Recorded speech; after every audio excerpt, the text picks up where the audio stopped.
Yo, kembali lagi di channel Fokuser Anime. Kali ini kita akan lanjut lagi nih alur cerita dari Pure Wall ya guys ya. BTW ini menjadi alur cerita terakhir di season kedua karena komiknya udah mentok. BTW udah mentok cukup lama ya. Dan belum ada informasi apapun kapan dilanjutin season ketiganya. Oke lah, mungkin alur cerita kali ini nggak terlalu panjang durasinya karena komiknya cuma beberapa chapter aja, mungkin sekitar 2 atau 3 chapter.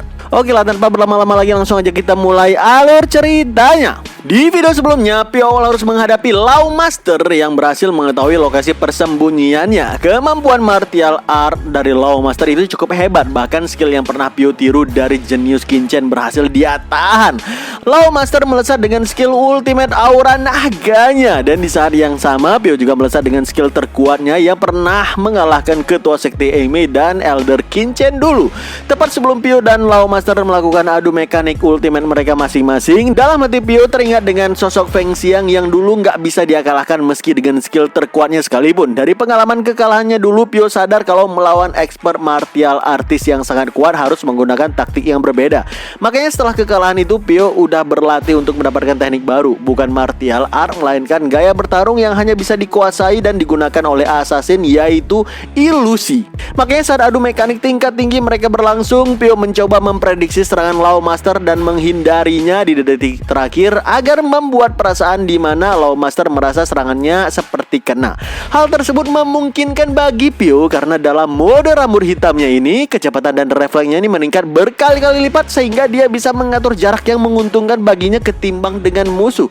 Setelah berhasil menghindari serangan dari Law Master setipis kertas yang membuat pipinya sedikit terkena luka bakar, Pure langsung melakukan counter tebasan dagger dengan kecepatan yang luar biasa juga. Tapi sebagai top martial artist, Law Master masih bisa menghindari serangan Pure dan langsung melancarkan counter fire punch-nya lagi.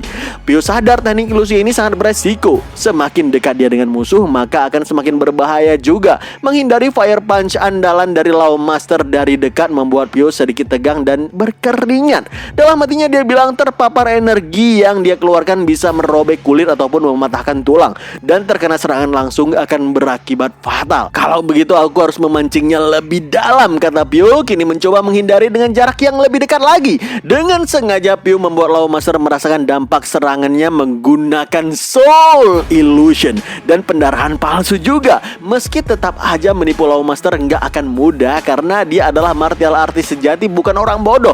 Seorang master martial art pasti akan merasakan kejanggalan di sini. Sambil terus adu mekanik, saling menyerang dan bertahan dengan skill terbaik masing-masing, Pure bilang dalam hatinya, namun jika aku terus menyerang dan bertahan dalam waktu yang lama, bahkan ilusi seperti itu pun akan menjadi seolah nyata.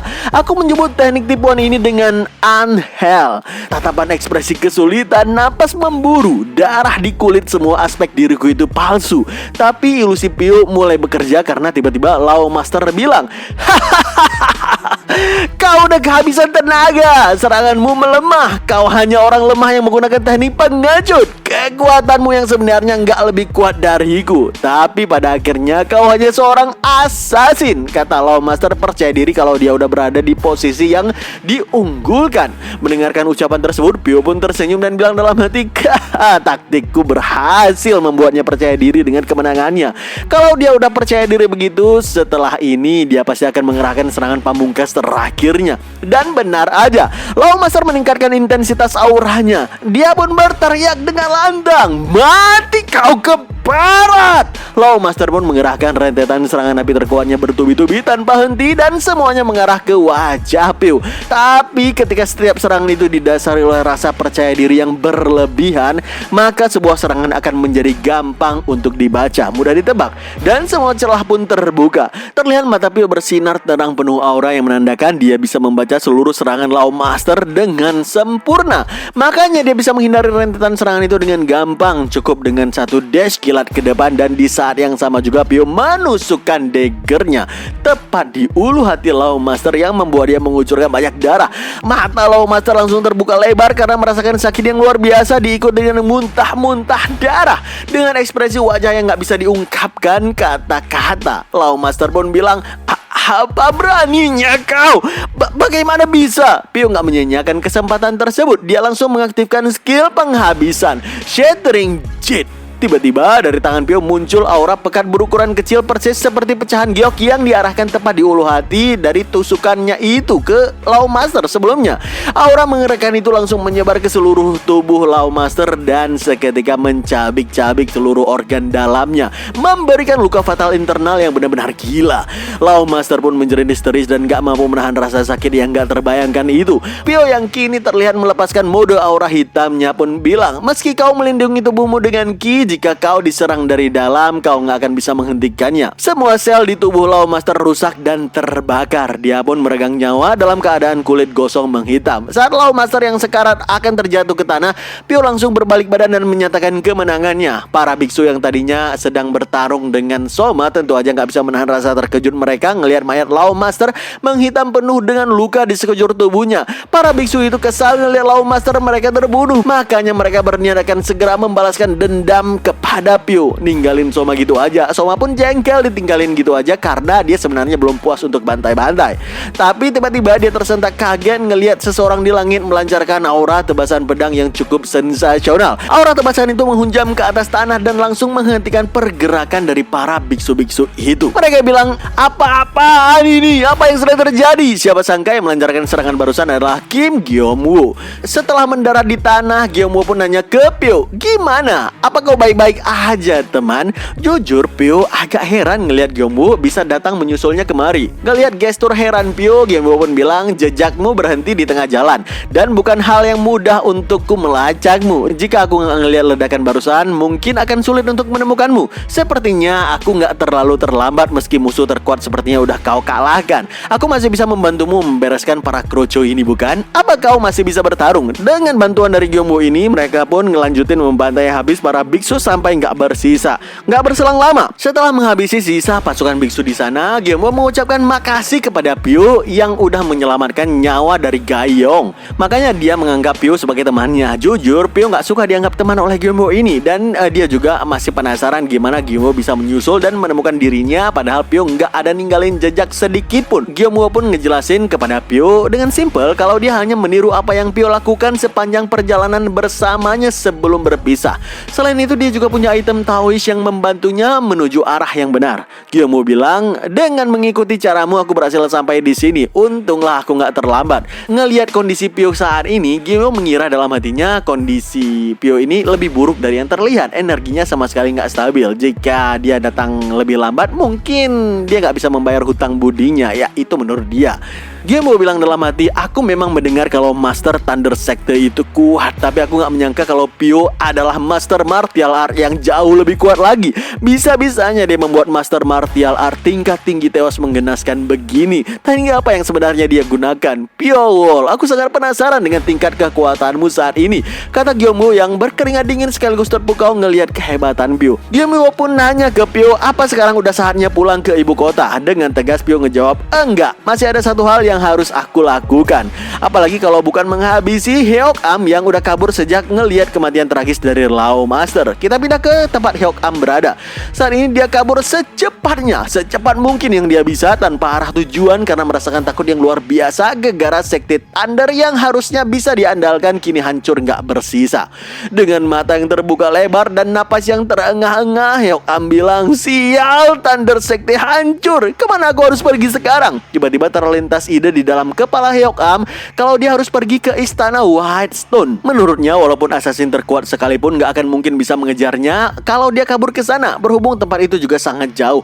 Baru aja membayangkan nyawanya bisa selamat, tiba-tiba benang Pio yang gak terlihat menghancurkan seluruh perpohonan yang ada di belakang Heok-am dan membuat dia benar-benar kaget. Ngelihat itu dia makin panik luar biasa dan mempercepat langkah kakinya untuk kabur secepat mungkin. Setelah berasa agak jauh, Heok-am berlindung di balik pohon tebal untuk mengatur napasnya yang begitu memburu gak karuan. Saat dia merasa lega bisa mengontrol napasnya sekaligus gak mendengarkan lagi pepohonan hancur di belakangnya, tiba-tiba benang Pio melilit Heok-am di sebuah pohon besar tersebut sampai dia sama sekali gak bisa bergerak sedikit pun. Benang itu melilit makin erat dan membuat Heok-am sangat kesakitan. Dia pun bilang, ini salahku. Jadi bunuh aku sekarang, tolong, kata Hyokam yang udah sangat pasrah dan meneteskan air mata. Dia takut kalau dia harus disiksa lagi. Tanpa ragu, Pyo pun menarik benangnya dengan satu hentakan yang sangat kuat sehingga Hyokam pun langsung meregang nyawa bersimbah darah dengan tubuh yang tersayat benang di beberapa bagian vital. Sebelum tewas, Hyokam yang meneteskan air mata bilang dalam hati, sekarang aku bebas. Pagi hari pun tiba. Pyo-wol dan semuanya berada di lembah gunung untuk menunggu waktu yang dijanjikan. Guyan nanya pada kedua rekannya, menurut kalian siapa yang akan menang? Tentu aja Master Pyo-wol, jawab Eonio tersenyum. Guyan ngelanjutin, tapi orang itu adalah Kim Gyeonwoo. Tampaknya juga cukup kuat dia. Jika Master ibarat jarum yang tajam, maka Gyeonwoo itu seperti palu. Dari analogi dari Guam ini sih kayaknya Gyeonwoo ini lebih hebat di power, sedangkan Pyo-wol lebih unggul di speed dan lebih tajam juga mematikan. Terlihat saat ini ternyata Gyeonwoo meminta duel dengan Pyo-wol dan itu diterima oleh Pyo. Dan sebelum duel, Gyeonwoo pun nanya ke Pyo, apa tubuhmu baik-baik aja? Apa meditasi udah membuatmu pulih? Pyo pun ngejawab, aku baik-baik aja dan aku dalam kondisi terbaik juga sekarang. Bagus, aku gak peduli hasil dari duel ini. Aku akan melupakan dendamku atas apa yang kau lakukan kepada Xiaomon Pyong, kata Gyeonwoo yang udah gak sabaran pengen berduel. Pyo pun ngejawab, gak masalah kalau kau gak melupakannya juga. Setelah saling bertukar kalimat untuk beberapa saat dengan nada positif, Gyeonwoo dan Pyo mengerahkan aura dan skill terbaik mereka sejak awal duel. Saat mereka menerjang di waktu yang bersamaan, Soma dan kawan-kawan gak bisa menutup rasa terpukau mereka sedikit pun. Siapakah pemenang duel tersebut? Menurut Mimin sih udah pastilah Pyo-wol. Tapi Gyeonwoo juga nggak akan mati dalam duel ini karena Pyo cuma menjadikan duel ini sebagai ajang latihan untuk teknik barunya yang lain. Ya, sangat disayangkan entah kenapa duelnya juga nggak ditampilkan dalam bentuk panel komik. Padahal ini bisa menjadi salah satu duel yang sangat keren, bukan? Beberapa minggu pun berlalu. Oke, kita lanjutin. Saat ini di ibu kota Chengdu terlihat ada seorang pria berambut kuning yang terlihat kesal karena rekannya nggak kelar-kelar ngobrol dengan kakek tua yang diberikan sekotak buku dari tuan muda mereka. Siapa tuan muda yang dimaksud ini? Ya, Mimin juga belum tahu sih. Pria yang berambut kuning ini lebih suka pergi ke rumah bordil. Baru aja melangkah mencari rumah bordil, tiba-tiba dia tertegun ngelihat seorang wanita cantik berambut panjang lewat di hadapannya, memasuki sebuah gang juga. Si kawan itu pun pergi mengikuti wanita tersebut hingga tiba di sebuah kediaman besar yang membuat si kawan ini lumayan kaget. Si kawan ini nggak peduli wanita itu orang kaya ataupun bukan, yang penting baginya bisa memuaskan rasa penasarannya. Makanya dia pun masuk ke dalam rumah itu dengan memanjat genteng agar bisa ngelihat wanita itu lagi. Tapi begitu tiba di dalam, si kawan itu heran kok suasananya terlalu tenang. Harusnya rumah besar kan ada penjaganya juga. Dan tiba-tiba muncullah Soma di belakang kawan itu dan dia nanya, kau siapa tuan? Si kawan itu pun tersentak kaget ngelihat kehadiran Soma yang tiba-tiba. Padahal sebelumnya jelas-jelas dia nggak merasakan hawa kehadiran apapun di sekitarannya ini. Setelah basa-basi, si kawan itu pun nanya, apa kau lihat gadis yang masuk barusan? Pertanyaan itu langsung membuat Soma memegang semacam bola. Kesal dia. Dia membangkitkan aura pekat di sekujur tubuhnya dan bilang, setiap kali Eonio keluar rumah, lalat seperti kalian selalu berkumpul mendatangi tempat ini. Begitu menyebalkan.